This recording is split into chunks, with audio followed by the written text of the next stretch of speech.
Live PD, and let's go back to Pasco County, Florida. Oh my God.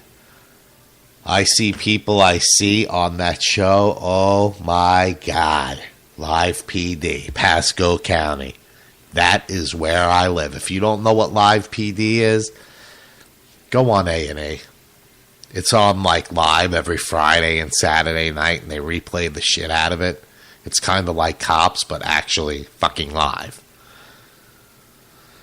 What a trip.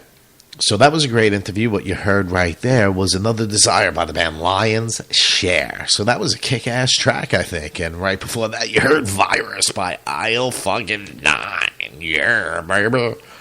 Yeah, this is Peter Griffin. And I love those songs by the band Isle 9. Anyway, we got a couple more songs to get to. Then you got the Prickly Rickly Pumpkin Pie segment in the Katzinjamma. Welcome to the Revolution, episode 3. The guy's got like 92 names for his show. It's not the Katzinjamma Show segment on the Jay Stone Show and fucking On Vinyl. Welcome to the Revolution. Nah, I love the guy. But anyway, I hope you guys pick up the compilation CD. The pre-order link is on fucking ROCKmetalTALK.com. I'm probably going to donate some of the proceeds to one of these benefits here that help, you know, through metal music and shit like that. But that's yet to be determined, or one person's already rejected it, so I don't know what the fuck that's about. That's why I deleted off the post, because I'm not really sure what I want to do at this point. But please, it's helping the record industry. I don't want to beg, but either way, I consider it successful. The first week, 250 copies are shipping, 250 to 300 copies. So limited release. Don't wait. Do not wait if you want a hard copy of it. I'm going to be giving stuff away with the disc. If you post copies of it on Facebook and get, you know, the word out there, I'll send the exclusive MP3 tracks to you that are not determined at this point, but we will see. We're going to do cool things coming up. So like DT said, you know, you are our record label. You're funding what you want to hear. We could sign some of these bands. We could distribute them old school style. They could still do their digital distribution. But if you want hard copies, I'm the guy that's going to handle that shit for the future. That's what I want to do. I don't want to see audio die from a physical format. I can't tolerate it. So I'm here to say that I'm going to do it old fucking school with the company I'm forming with fucking other people. We're going to do media services. We're going to do all sorts of shit. So there's a bunch of Cranberry songs, you know, stuff that Ricky's doing. So I want you to stay tuned for that. Tom Petty's family came out this week also and said that it was an accidental drug overdose. The guy had a broken hip. The pain was unbearable. So that led to what happened with him. The Walking Dead's coming back, I believe, next month. Ricky could probably tell me the date better than I can right now, because I've been in my own fucking world for the past 3 or 4 weeks. And as you all know, Eric Rogers is on the compilation CD. But I want you to go check out a couple of interviews with him that he did with his band My Therapy, and he gets really in depth about, you know, when I interviewed him, it was more about what was going on at the time than talking about his previous bands. And, you know, some of the things he discusses is very, very enlightening. And, you know, he gets very personal in some of the interviews and talks about the songs and how they were written with Stereo Mud, Dangerous New Machine, and his new band My Therapy. The song Goodbye I played last week. So I just want you guys to go out there and know that, you know, there's other interviewers out there like this guy that talks with Eric Rogers, and they were actually the first person to buy the compilation CD. So I appreciate that from the bottom of my heart, that he was the first sale to come through. And that's not why I'm plugging the interviews. I really want you to see and hear how personal that some of these songs mean. I don't write a lot of songs that are personal to me. If they are, they're very cryptic. These dumb things that I say actually mean something in my world. Like when I was listening to the Aisle 9 album, there was things like you wouldn't know that certain voice I did or expressions that I did on the album. One was to make fun of Paul Stanley from Kiss. There was a lot of back and forth with the lyrical content because I'm a very unfiltered person, and Frank was always worried about what I was going to do next, what I was going to do in a club, or, you know, Frank was assaulted once, very badly. It had nothing to do with the band. It was a mistaken identity, but he got very badly assaulted towards the end of Aisle 9, and that might have been what actually, you know, helped. It was very bad. It was on the news and shit, but I probably shouldn't even be talking about it. But he was beat up pretty bad.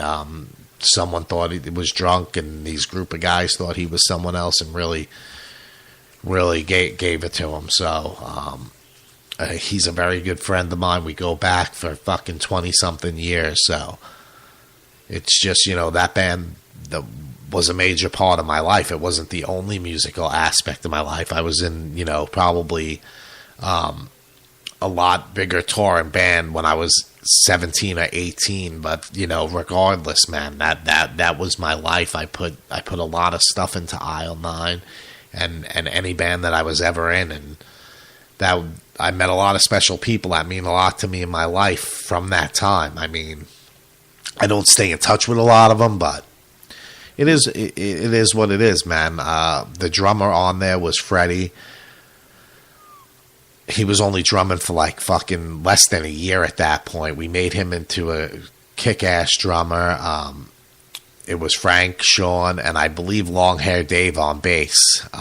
It wasn't any of the previous members. We went through some problems, internal problems, but me and Frank always went and patched it back up. Some of the guys split off and did some other things, but you know, that's how it goes. I mean, just talking to DT, you understand that going into the business. So this is a good place to learn some stuff from, you know, experienced musicians, whether, you know, he's very humble, whether they're, you know, famous or still trying to be on the rise after 10 years. More power to him, man. The guy has a positive outlook. I mean, it's just one of those things, man. The music industry is definitely a rough place. It's a different place. There was always this amount of bands out there. It's just now they're all have Facebook and they're all, you know, it's a competition. And that's not what it should be about. It should be about the artwork. When you look at an artwork, you don't look at it and say, you know, compare it to someone else. Yeah, you might, but that's not really how you should look at a piece of artwork. It should, you know, I'm a very big art fan. I'm probably, besides Mike from Another Dimension Tattoos, I don't know, and maybe Katzinjamma, I don't know too many people that actually collect original artwork from people. I'm a creator myself, so that's my life, and that's what makes me happy, and that's part of my problem with working in a corporate environment and shit. I'm not very corporate. I'm very unfiltered. I love doing things in arts and music and creative shit. That's what drives me. That's the only thing in my life that makes me happy as far as what I could do for work. I sit here and do it for free. I pay to do it. A lot of us pay to do our craft. But I also want to have a business behind it at this point in my life. I think that it's a viable source of income. Right now, it can't pay the bills, but eventually, I'm hoping by the end of this year that it's something that I can have a record label and a media services and do the things that I'm dreaming of doing and make that reality on a very low budget. Of course, I'm going to need a job to fund it, but that's not what's going to make me happy as a person. So it pains me inside some days to have to think about having to go and suck it up and go back to that environment, but I have bills to pay, but that's not me. This may be my cry for fucking help. I don't know. This may have all been meant for a reason, so I can start this and do great things that I want to do. and not, I want to do music. I would love to tour. I would do all of those things on top of this, but I wouldn't expect to be a millionaire from it. Accomplishment means more to me than I think any dollar amount could. Even if it's a regular job as a dishwasher, I completed my task for the day. I feel good about what I do. Do I want to do it? No. But it is what it is. I mean, I would love to go on the road, and I wouldn't turn it down if I was going to make millions of dollars. Trust me there, but I'm not going to chase it either. I'm certainly not going to chase it through music, because that's not, if I'm going to do it, I'm going to do it on my record label and be distributed through one of these other guys. But that's a whole nother story. One of the guys that actually wanted to sign me can't even fucking, I don't even want to get too into it, but just let's put it this way. I'm not doing any business with that guy. There's another guy I have in mind, but that's yet to surface of any talks with him. But I'm more interested in him, and he doesn't know that yet. But that will come to light very soon. I'll probably be flying to Texas soon and taking care of some tracks. I'm going to the studio here locally. But this show isn't about, it's about me, but it's not about my music. So, but I am having fun reliving some of my past and talking to Sean and trying to get things going with him. Maybe we're going to do a tour between us and the 3 states and wherever the last member is, or next 2 members we find, to do a live show. We're going to tour those states. We're going to come to your hometown. I tried to do this years ago, but I couldn't find